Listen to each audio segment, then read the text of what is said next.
Hi, in this video I'm going to cover a common ISP VPN problem. The problem is that your ISP blocks your VPN service.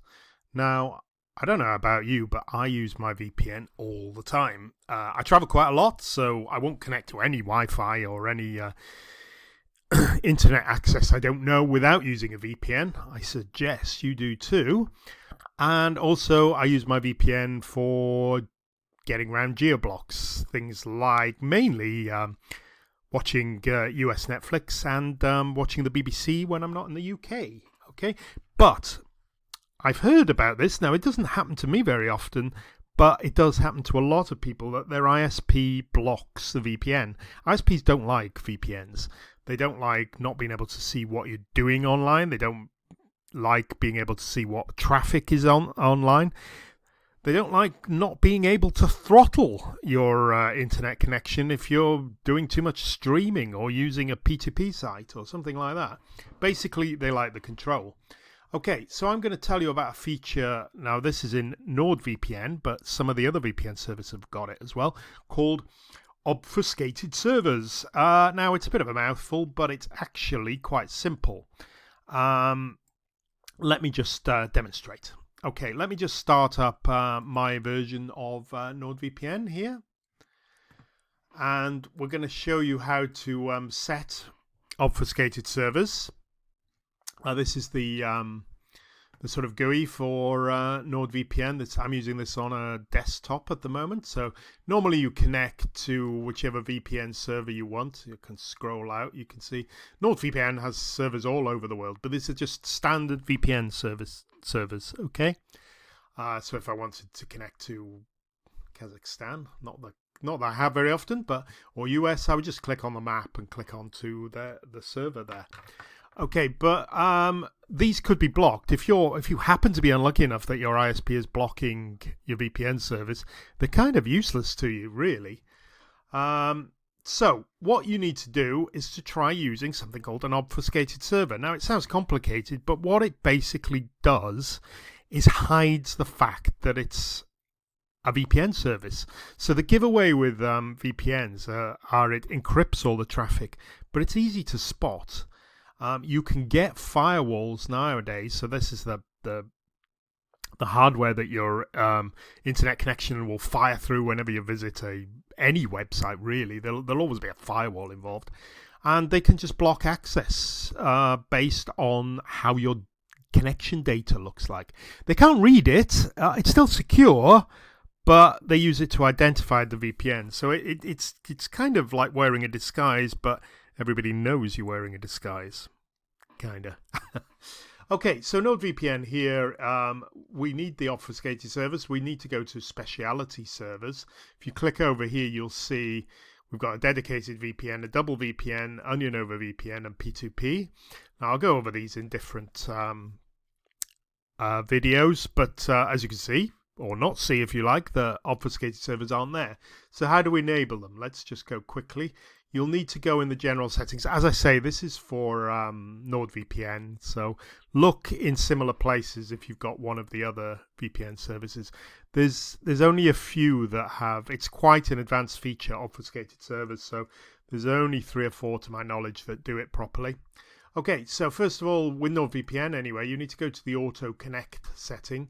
So just say we went to the settings here, which is this little key or cog. If you're using it on a smartphone or a tablet, it might be in a slightly different place, but it'll still be the same icon. And you need to go to the auto connect section, and we need to change the protocol. NordVPN uses by default something called the NordLynx protocol, which works great for streaming and stuff like that, but it doesn't support obfuscated servers. So what you need to do is change it to OpenVPN TCP. Okay, so we just change that there. And there's another setting you need to go to, and I think that's in advanced. Yes, it is. And here you can see there's obfuscated servers, and it says here OpenVPN TCP IP. So you need to turn that on, okay? And then you need to close the menu down, and we'll just go and back to the main screen. And now you'll see we've changed, and our speciality servers there are obfuscated servers. Okay, so you can click on, if you click on that, let me just click on that first. You can see it's gone down here, and what it'll do is it'll connect to any of NordVPN's obfuscated servers. What it'll actually do is do a little check and see which is the quickest responding, and it will connect to that. And you can see it's connecting to a United Kingdom server there. Now let me just stop that for a minute. Now the problem with that is fine in some situations, but if you want to use geo-blocking, if you're using the VPN to get past the geo-block, so BBC, you want to watch BBC, or you want to watch the American version of Netflix, or Japanese Netflix, or whatever, you need it in a specific country. So what you have to do is just, like with NordVPN, a lot of the time there's these little 3 dots you'll find, and if you click on those, you can actually select the country. You can see it's set at fastest there. But if you change it to, say I want to watch US Netflix, so I need a United States server, so I click United States and leave the fastest there, and then I can connect, and hopefully here it will then go and find a US server. It will connect to it, and you'll have an obfuscated server.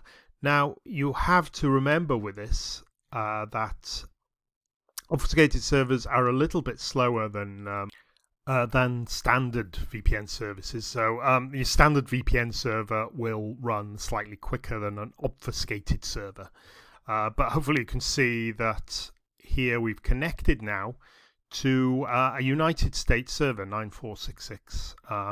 These are just names. Remember, the IP addresses, these could vary, and they do tend to, especially with obfuscated servers, where the idea is secrecy. The whole point of using an obfuscated server, and the main point, is to hide the fact that you're using a VPN, because in some situations that can be awkward. So when your ISP is blocking your VPN, that is one situation. But remember, there are some places where just using a VPN, trying to secure your details, can look suspicious and can make you a target. So using an obfuscated server in those situations is kind of important. So that's it basically. Now you should find that works perfectly well. I say they're a bit slower, and it's kind of usually I find a little bit of a lag at the beginning, but it's not too bad really.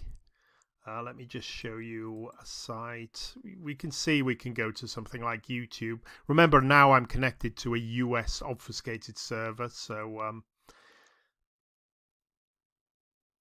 you can see that there's a little bit of a lag there.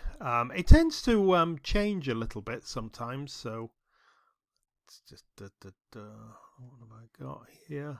15 years of Minecraft. Let me just stream a video so you can see it's perfectly usable. Come on, Sir Roxalot. You've got this is streaming a Minecraft advert or something like that. So hopefully you can see it works perfectly well. It's not terribly poor connection speed. There's kind of just a bit of a lag at the beginning, I find. But this can change from different servers. By all means, go in and change your change to another obfuscated server. If you can select a country that's near you, or let NordVPN choose the fastest, you'll hardly notice any different speed. It just tends to be when you're picking a specific country, so you're limiting the number of servers that are available. Okay, right, well, I'll finish there. I hope I haven't waffled on for too much, and I hope this has helped somebody with their ISP VPN problem. Okay, thanks for watching, and bye for now.